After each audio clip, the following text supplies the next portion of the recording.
chapter 29. These are the terms of the covenant the Lord commanded Moses to make with the Israelites in Moab, in addition to the covenant he had made with them at Horeb. Moses summoned all the Israelites and said to them, "Your eyes have seen all that the Lord did in Egypt to Pharaoh, to all his officials, and to all his land. With your own eyes you saw those great trials, those signs and great wonders. But to this day the Lord has not given you a mind that understands, or eyes that see, or ears that hear.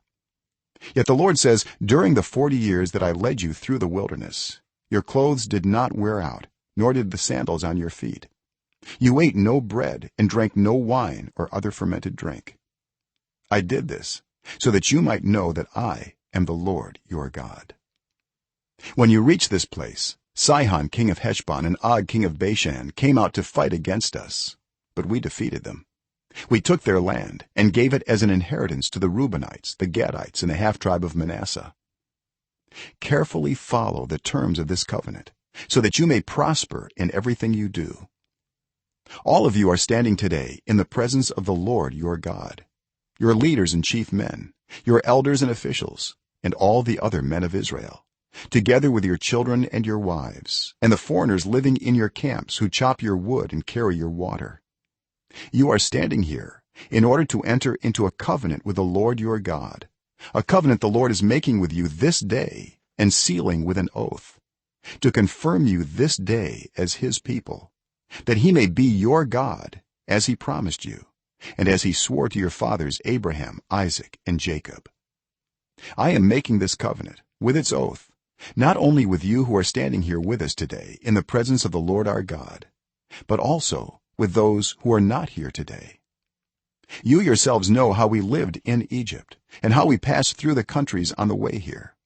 You saw among them their detestable images and idols of wood and stone, of silver and gold. Make sure there is no man or woman, clan or tribe among you today whose heart turns away from the Lord our God to go and worship the gods of those nations. Make sure there is no root among you that produces such bitter poison. When such a person hears the words of this oath and they invoke a blessing on themselves, thinking, I will be safe even though I persist in going my own way, they will bring disaster on the watered land as well as the dry. The Lord will never be willing to forgive them. His wrath and zeal will burn against them. All the curses written in this book will fall on them, and the Lord will blot out their names from under heaven.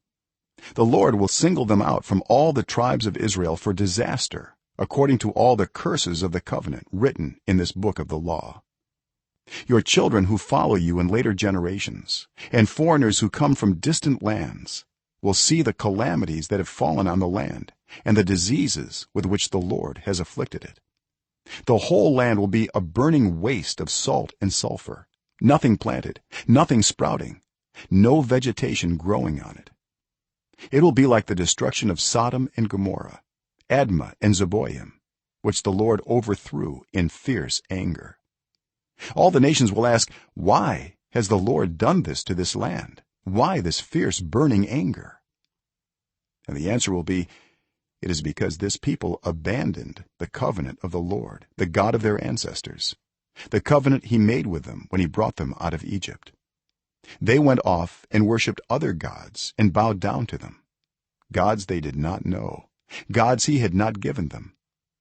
Therefore the Lord's anger burned against this land, so that he brought on it all the curses written in this book.